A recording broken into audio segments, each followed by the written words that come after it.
वाराणसी से बड़ी खबर आ रही है सामने, जहां चौबेपुर थाना क्षेत्र के चुमकुनी गांव में गुमशुदा युवक राजकुमार और गुड्डू गोंड का कंकाल मिलने के मामले में ग्रामीणों में गहरा आक्रोश देखा गया।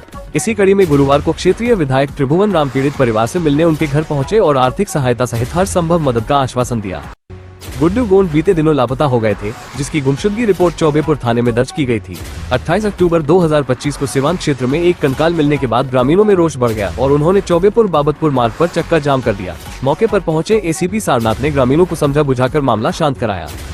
पीड़ित परिवार का आरोप है कि पुलिस अब तक कोई ठोस कार्रवाई नहीं कर रही है और डीएनए टेस्ट भी नहीं कराया गया। परिजनों ने कुछ अज्ञात लोगों के खिलाफ नामजद तहरीर भी दी है, लेकिन कार्रवाई नहीं होने से परिवार नाराज है। मामले की जानकारी मिलते ही अजय सामाजिक सेवा समिति के अध्यक्ष अजय सिंह विधायक त्रिभुवन राम ने परिवार से भेंट की और वीडियो कॉल के माध्यम से अधिकारियों से वार्ता कर पीड़ित परिवार को आवास और आर्थिक सहायता उपलब्ध कराने के निर्देश दिए। उन्होंने मौके पर मौजूद चौबेपुर थाना प्रभारी अजीत कुमार वर्मा को फटकार लगाते हुए कहा कि 28 अगस्त के बाद से मृतक के घर पुलिस नहीं पहुंची, नहीं कोई प्रगति दिखी। मामले का जल्द से जल्द निस्तारण किया जाए। परिवार ने विधायक से न्याय की मांग की है और पुलिस की लापरवाही पर सवाल उठाए हैं। देखें हमारे संवाददाता पंकज कुमार की खास रिपोर्ट।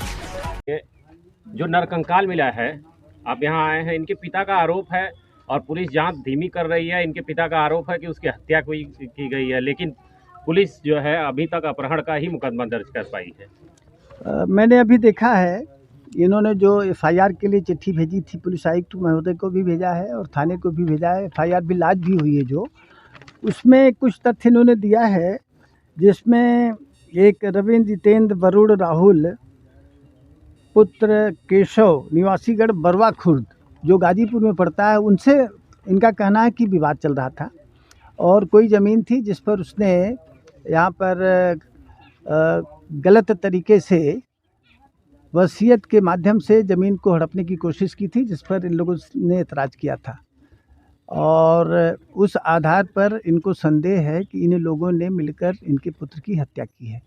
प्रकरण में मैंने अभी एसओ को भी बोला है, प्रकरण में बाकी तथ्य नहीं डाले थे, जो मैंने कहा है कि हमको लिख कर दीजिए, तो मैं इस मैटर को पुलिस कमिश्नर साहब को भी भेज दूंगा।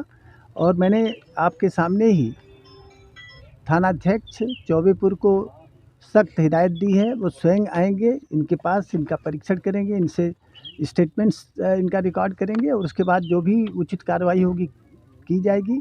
और सरकार इस मामले में कतई कोई लैप्स किसी के लेवल पर बर्दाश्त नहीं करेगी, इनको न्याय मिलेगा हर हालत में, ये हम लोगों का वादा है। सर, सबसे बड़ा सवालिया निशान तो ये उठता है कि पुलिस अब तक जो है डीएनए सैंपल के लिए परिवार के किसी भी व्यक्ति से संपर्क नहीं की, जबकि वो पोस्टमार्टम रिपोर्ट का इंतजार कर रहे थे। अभी एसओ से आपके सामने हमने बात किया था, उनका कहना है कि कल तक, चूँकि माननीय प्रधानमंत्री जी का इधर कार्यक्रम हो गया, उसके बाद उसके पहले देव दीपावली का हो गया, उसके पहले दिवाली का हो गया, तो सब लगातार 28 तारीख से अब तक लगातार कोई न कोई कार्यक्रम चलता रहा, जिसके कारण हो सकता है पोस्टमार्टम रिपोर्ट न मिली हो। और इनका ये भी कहना था कि शायद वो था मेडिकल ऑफिसर था, वो भी छुट्टी पर गया हुआ था। तो जैसे ये लोग आ जाते हैं, और आजकल में उन्होंने कल तक हमसे वादा किया है, अगर नहीं होता है तो मैं उनके खिलाफ़ खुद भी कमिश्नर साहब को या डीसीपी को बोलूँगा कि इनके खिलाफ़ कार्रवाई की जाए। इस तरह से लापरवाही बर्दाश्त नहीं होगी। सर, एक सवाल और था, मृतक के पिता बुजुर्ग हैं और मृतक के 3 बच्चे हैं जिनके जीविकोपार्जन की समस्या आ रही है, उनके सामने बहुत बड़ी समस्या है।